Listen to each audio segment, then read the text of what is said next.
Midday in Mankon, Bamenda 2 Subdivision, Northwest Region. Good afternoon and welcome to Essential African Information. The headlines. Uganda's President Yoweri Museveni has been re-elected for a sixth term with 58.64% of the vote, the Electoral Commission said on Saturday, as the rival opponent of Bobi Wine alleged widespread fraud a day earlier and said citizens should reject the result.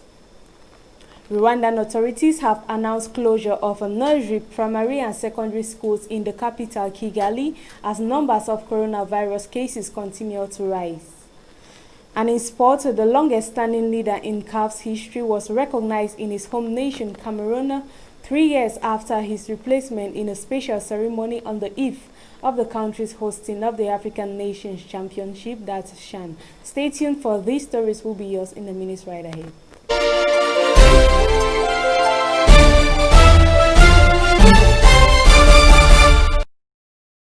Good afternoon once more and welcome back. 5 people have died and several others injured in a traffic accident yesterday on the National Road number 3 Douala Yaoundé. Reports say the tire of a RAF-CAD vehicle burst as it attempted to overtake a bus leading to the accident. A second car accident was recorded on the same day on the ever-busy Yaoundé-Douala highway, leaving another 5 persons dead. The accident is said to have happened in the locality of Ebombe in the littoral region. In all, 10 people died in 2 different accidents on the Douala-Yaoundé highway, with the first recording 6 injured persons. Uganda's President Yoweri Museveni has been re-elected for a sixth term with 58.64% of the vote, the Electoral Commission said on Saturday, as a rival opponent Bobi Wine, Robert Kyagulanyi, alleged widespread fraud a day earlier and said citizens should reject the result. Wine, whose real name is Robert Kyagulanyi, won 34.83% of the vote. According to the Commission, Museveni, 76, has been in power for 35 years and campaigned for another term, arguing his long-term experience makes him a good leader. The pop star turned politician, 38, appealed to young Ugandans and pledged to end what he calls dictatorship and widespread corruption. Wine on Friday claimed victory in the presidential elections, rejecting as a complete sham earlier results that gave Museveni a wide lead. Voter turnout was at 57.22%, during which the authorities suspended access to the internet and social networks after a particular violent campaign. Wine said on Friday he had a video proof of voting fraud and would share the videos when internet connections are restored. There have been more clashes between protesters and police in the Tunisian capital Tunis and several other cities across the country. Sunday was the third night of tension, which officials have described as a riot. Pictures and videos on social media show roadblocks with burning tires and the police chasing young people down alleyways. The authorities say they have arrested more than 200 people, mostly youngsters, who had vandalized property and tried to steal from shops and banks. The protesters weren't making any clear demands. But also, there's widespread dissatisfaction in Tunisia, which is enduring severe economic problems. Prices have rocketed and a third term of young people are unemployed. The country's revolution 10 years ago ushered in democracy, but hopes that this will bring more jobs and opportunities have also been disappointed. Despite the revolution a decade ago, many Tunisians are increasingly angered by poor public services and the political class, with high consumer prices shrinking GDP and about a third of the young people unemployed. Rwandan authorities have announced closure of a nursery, primary and secondary schools in the capital Kigali as numbers of coronavirus cases continue to rise.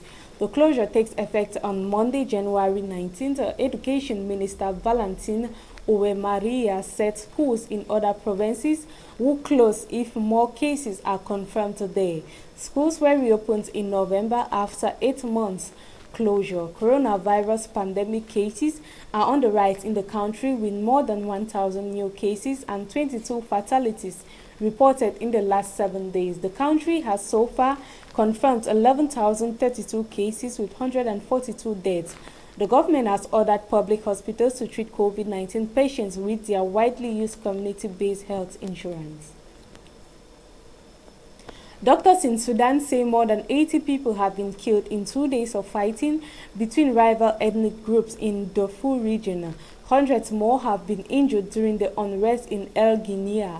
A nearby camp for displaced people was also attacked during the worst violence since a peace deal was signed last October. International peacekeepers began a phased withdrawal from Darfur earlier this month. Reports say the violence began when an Arab man was stabbed to death by a man from a non-Arab group, leading to an exchange of gunfire. Sudan's government is sending reinforcements to the area to protect the civilians. And in sport, the longest-standing leader in a CAF's history was recognized in his home nation, Cameroon, that's 3 years after his replacement in a special ceremony on the eve of the country's hosting of the African Nations Championship. This report takes us to a journey from his recruitment as president of CAF to when he was relieved of his duties in 2017. The 74-year-old led CAF from 1988 to 2017, during which he transformed an organization that was near destitute at times into one which he handed over to his successor Ahmad, with in excess of $130 million in the bank and an ever-increasing array of competitions. Nonetheless, just 4 months after he was dethroned, the executive committee of the new CAF's administration chose to deny paying a pension to said distinguished leader. According to Sekou Patel, Hayatu's first vice president, it was just vindictive, as they wanted to punish the old guard for some reason. At a meeting in Morocco in July 2017, the EXCO approved a decision that any of its members, whether retired or still serving, could not receive a pension since they had never financially contributed to one. Even though the decision did not only affect Hayatu but also other outgoing EXCO members who had become eligible for a pension by serving more than 8 years, including former Seychelles President Patel, among others. The financial reward for nearly 3 decades of service from Hayatu, who had refused a meaningful CAF salary until the final stage of his reign, had been reduced to zero. Both Hayatu and Patel, who joined the EXCO in 2004, left CAF in March 2017, the same month that Madagascar's Ahmad had stunned the African football community, relieving him of his duties. After the election in Ethiopia, both CAF and world governing body FIFA reaction in very different ways.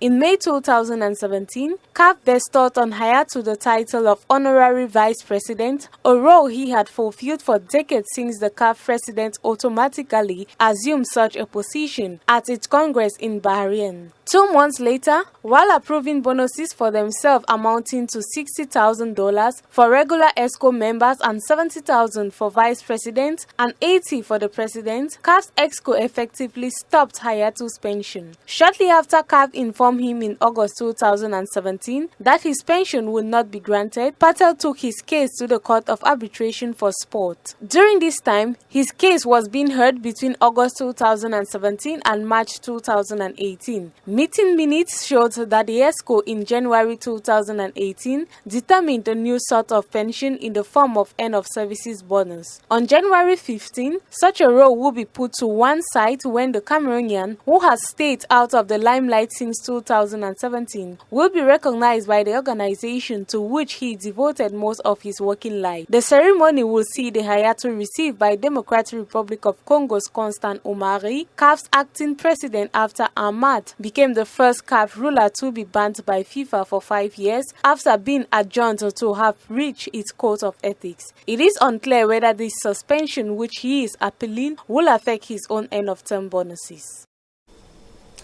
Ladies and gentlemen, it is on that note that we end this edition of the Midday News. I leave you in the company of Liliane Foguen with the French edition. The news was compiled by the entire English desk, supervised and produced by Thierry Nopé. Stay tuned and stay safe.